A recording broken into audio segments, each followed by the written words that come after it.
नमस्कार दोस्तों। आज हम लोग देख रहे हैं 8 स्टैंडर्ड संस्कृत का चैप्टर नंबर 17 दैट इज सुक्ति सुधा। सुक्ति सुधा के अंदर हम लोग श्लोक देखने वाले हैं, उनका मीनिंग देखने वाले हैं और उसी के साथ साथ उसके अंदर जो भी मोरल्स बताए गए हैं वो भी देखने वाले हैं। तो बेसिकली सुक्ति सुधा के अंदर हमारे पास बहुत सारे ऐसे श्लोक होते हैं जो कि हमें कुछ ना कुछ मोरल बताते हैं, या हमें लाइफ में कैसे क्या कुछ चीजें करनी चाहिए क्या नहीं करना चाहिए वो सब कुछ हमें बताते हैं। तो देखो पहला श्लोक है, विद्वत्त्वं च नृपत्वं विद्वत्त्वं च नृपत्वं च नैव तुल्यं कदाचन स्वदेशे पूज्यते राजा विद्वान सर्वत्र पूज्यते। तो यहाँ पे जो बोल्ड में लिखा गया है वो एक्चुअल थॉट है या फिर वो एक्चुअल मोरल है, और उसको समझाने के लिए या फिर उसका जो पूरा श्लोक है उसका जो मीनिंग है वो हमें उसके ऊपर बताया गया है। तो यहाँ पे क्या लिखा है, विद्वान सर्वत्र पूज्यते। मतलब जो विद्वान व्यक्ति होता है, जो पंडित व्यक्ति होता है या फिर जो नॉलेजेबल व्यक्ति होता है उसकी हर जगह पे पूजा की जाती है। तो इसका मीनिंग देखो इस तरीके से है कि विद्वत्व विद्वत्व मतलब नॉलेज, चंद्रूपत्वम मतलब क्या, राजा।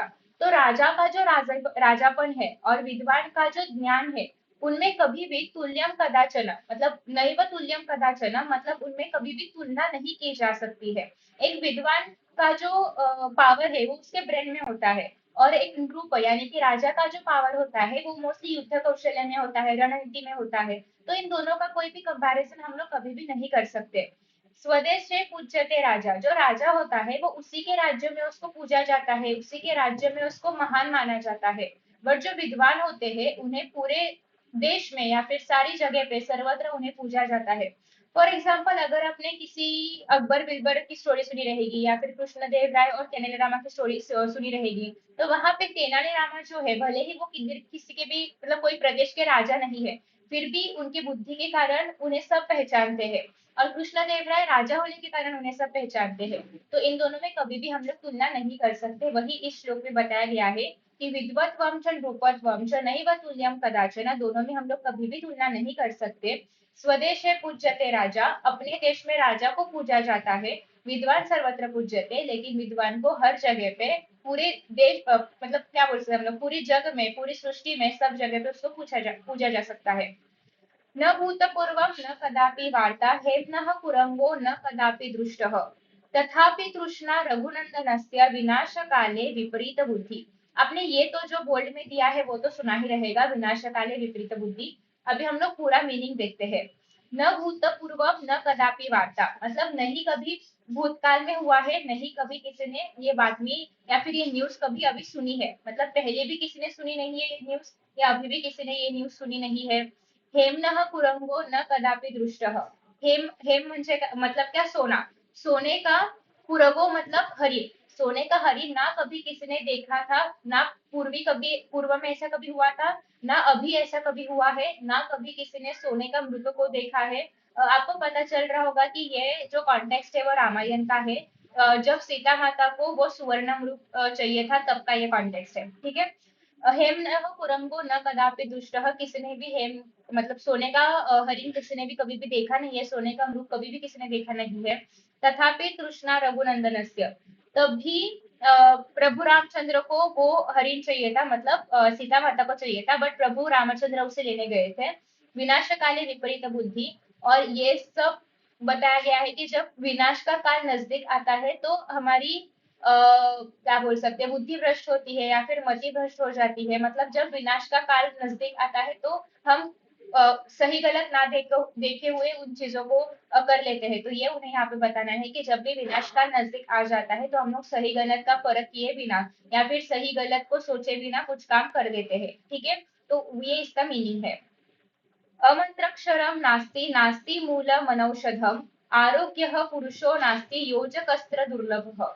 इसका मीनिंग क्या बताया गया है देखो, कि अमंत्राक्षरम नास्ति नास्ति मूलम औषधम, मतलब मंत्र नहीं, मतलब हर एक अक्षर जो है, मतलब अगर हम लोग ओम का भी प्रोनाउंस करें या फिर किसी और भी अक्षर का प्रोनाउंस करें तो हर एक अक्षर मंत्र के समान होता है।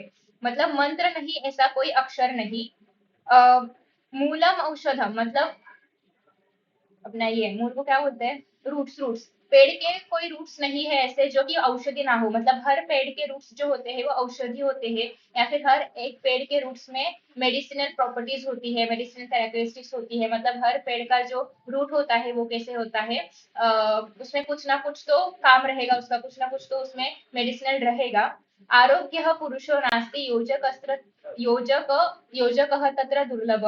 तो यहाँ पे ऐसा बोला गया है कि कोई भी मनुष्य अयोग्य पुरुषो नास्ति, मतलब कोई भी पुरुष पुरुष मतलब कोई भी मनुष्य यहाँ पे कभी भी अयोग्य नहीं होता है।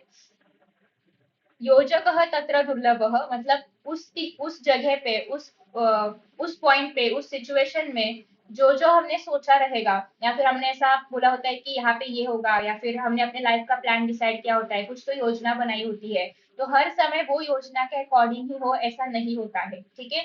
हर मनुष्य, यहाँ पे क्या बोला है, हर मनुष्य कभी भी अयोग्य नहीं होता है, और हमने जो जो सोचा है वो उसी उसी पॉइंट पे हो ऐसा जरूरी नहीं है, या फिर ऐसा होना बहुत ज्यादा मुश्किल होता है। सो योजक योजक तत्र दुर्लभ, मतलब हमने योजना की है वैसा हो ये बहुत ज्यादा दुर्लभ होता है, हमने जो प्लान किया हो उस तरीके से हो ये बहुत ज्यादा दुर्लभ होता है हमेशा। आपने देखा रहेगा कि हम कुछ ना कुछ प्लान बनाते हैं, उसके अंदर अचानक से कोई संकट आ जाता है, तो ये सारी चीजें तो चलती रहती है, तो हमने जैसे भी प्लान बनाया होगा 100% वही एग्जीक्यूट होगा ऐसे नहीं होता है हमेशा। तो वही यहाँ पे बताया गया है। अतिदानात बलिर्बद्धो ऋतिमानात सुयोधनः विनष्टो रावणो लौल्यात अति सर्वत्र वर्जयेत। तो यहाँ पे क्या बोला है, अति हमेशा ही अवॉइड करनी चाहिए, क्योंकि अति हमेशा ही नुकसान करती है।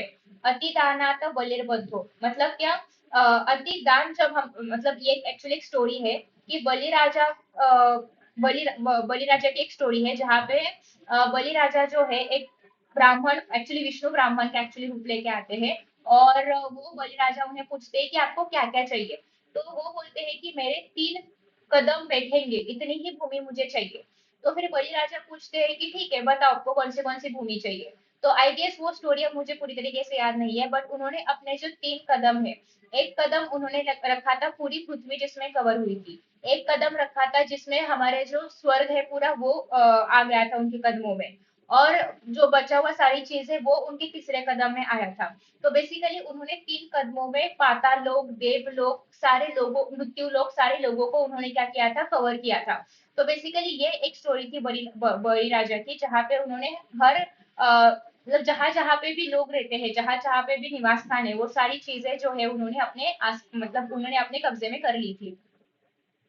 तो वो ब्राह्मण के मतलब विष्णुदेव के अवतार के कब्जे में आ चुकी थी। तो यहाँ पे बलि राजा ने जो अति दान करने का मतलब बिना सोचे समझे जो मैं, आप जो बोलोगे मैं वो आपको दूंगा, ये जो उन्होंने सोचा था बलि राजा ने वो अति हो गया था, और हमेशा हमें क्या करना चाहिए, अति चीजों को अवॉइड करना चाहिए। नेक्स्ट है रुति माना तो सुयोधन। तो यहाँ पे यही बोला है कि मतलब सच में अगर हम लोग अति अभिमान हमें हमें हो, मतलब गर्व हो बेसिकली, तो हमारे पास जो भी धन होता है, जो भी अच्छा धन होता है वो भी हम लोग गवा देते हैं। विनष्टो रावणो लौल्या, तो रावण के पास अपना इतना ज्यादा अहंकार था अपने लंका का, मतलब अपने पास जो भी प्रतिष्ठा है उन सबका, कि उसने वो सब गवा दिया अपने अहंकार के इसमें। तो वही बोला है कि अति सर्वत्र वर्जित, हमेशा अति की हार होती है, या फिर हमने अति चीजों को अवॉइड करना चाहिए। अपि स्वर्णमयी लंका न मे लक्ष्मण रोचते जननी जन्मभूमिश्च स्वर्गादपि गरीयसी। मतलब क्या, कि सोने से भरी हुई लंका या फिर सोने की लंका थी तब भी लक्ष्मण ने क्या बोला कि भले ही लंका सोने की हो फिर भी वो मुझे नहीं चाहिए, ठीक है। लक्ष्मण ने क्या बोला कि सोने की लंका हो फिर भी वो मुझे, उसका मुझे कोई लोभ नहीं है, वो मुझे नहीं चाहिए। जननी जन्मभूमिश्च स्वर्गादपि गरीयसी, मेरी जो जननी है जन्मभूमि, मतलब हम लोग अपनी जन्मभूमि को जननी मानते हैं, तो मेरी जो जननी है, मेरी जो जन्मभूमि है वो मुझे स्वर्ग से भी ज्यादा प्रिय है, तुम मुझे उसके आगे सोने की लंका ही क्यों ना दो, मुझे नहीं चाहिए, मेरी जननी जो है, मेरी जो जन्मभूमि है वो मुझे सबसे ज्यादा प्रिय है। उसके बाद नेक्स्ट श्लोक देखो। आफ्टर दैट नेक्स्ट आपको यहाँ पे दिखाई दे रहा है केयूरान विभूषयंती पुरुषम हारान चंद्रोज्वला, मतलब केयूरान विभूषयंती मतलब हम लोग यहाँ पे जो क्या बोलते हैं, बाजूबंद बोलते हैं आई गेस मराठी में। तो हम लोग यहाँ पे जो अलंकार पहनते हैं, जो कि यूजुअली स्त्रियां पहनती है अलंकार, वो सारे अलंकार जो है वो पुरुषों को इतने शोभा नहीं देते हैं, वो स्त्रियों को शोभा देते हैं। चंद्रहार हो या अन्य प्रकार के हार हो जो कि पुरुषों को शोभा नहीं देते हैं, या फिर हम लोग ये बोल सकते हैं कि उनसे भी ज्यादा या फिर इन हारों से भी ज्यादा शोभिवंत तो कुछ है। न स्नानम न विलेपनम न कुसुमम नलंकृताः मूर्धजाः।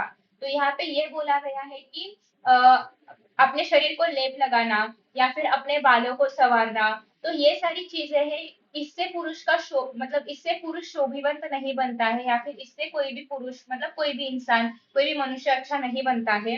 वान्य का समलं करोति पुरुषम या संस्कृता धार्यते क्षीयन्ते खलु भूषणानि सततम वाग्भूषणम भूषणम। बल्कि को एक मनुष्य की शोभनीयता या सुंदरता हम लोग उससे डिफाइन कर सकते हैं जिससे कि उसकी वाणी शुद्ध हो। वाक भूषणम भूषणम मतलब उसके उच्चार, उसकी भाषा, उसका बोलने का तरीका ऐसा हो कि लोगों को अच्छा लगे या फिर लोगों के लिए अच्छा हो। ऐसे जो मतलब वाणी का जो भूषण है वो ज्यादा शोभनीय है, ना कि उसने जो अलंकार पहने हैं, ना कि वो कैसा दिखता है, ना कि उसका श्रृंगार कैसा है। मतलब यहाँ पे हम लोग मनुष्य एज अ स्त्री पुरुष दोनों को ले सकते हैं। ठीक है, तो उसके बाह्य स्वरूप से भी ज्यादा ज्यादा उसकी वाणी कैसी है, उसके विचार कैसे है, ये उसके सबसे अच्छे वाले भूषण है rather than उसकी ज्वेलरी। तो ये यहाँ पे बताया गया है कि हमारी वाणी सबसे ज्यादा अच्छी होनी चाहिए। हम किससे किस तरीके से बात करते हैं, पॉजिटिव बात करते हैं या फिर कैसे बात करते हैं, किसी को बात करते हुए नीचा दिखाते हैं, ये सारी चीजें बहुत ज्यादा मैटर करती है। क्योंकि अल्टीमेटली आपने क्या पहना है, आप कैसे दिख रहे हो, उससे भी बेटर आप लोगों को कैसे ट्रीट करते हो वो ज्यादा देखा जाता है, वो ज्यादा इंपॉर्टेंट हो जाता है यहाँ पे। तो इस तरीके से हमने इस श्लोक को भी देख लिया है। तो वाणी रूपम या फिर वाणी रूप भूषण जो है वो सबसे ज्यादा इंपॉर्टेंट है, हमारी वाणी कैसी है वो सबसे ज्यादा इंपॉर्टेंट है। तो यस, यहाँ तक हमने पूरी सुधा जो है वो कवर कर ली है, और यहाँ पे हमारा एक का जो पद्य और गद्य का एक्चुअल सिलेबस है वो खत्म हो जाता है। लेखन कौशल्य में निबंध मैंने अपलोड कर दिया है, और साथ ही साथ जो हमें वाक्य निर्माण करने हैं अव्यय को लेके उसका भी भाषा सूत्र में से मैंने सॉल्व करके दिया है। इसके अलावा आपको जो भी चाहिए रहेगा आप कमेंट बॉक्स में कमेंट करके बता सकते हो, मैं उसके ऊपर वीडियो अपलोड कर दूंगी। So thank you so much for watching and see you in the next session, bye.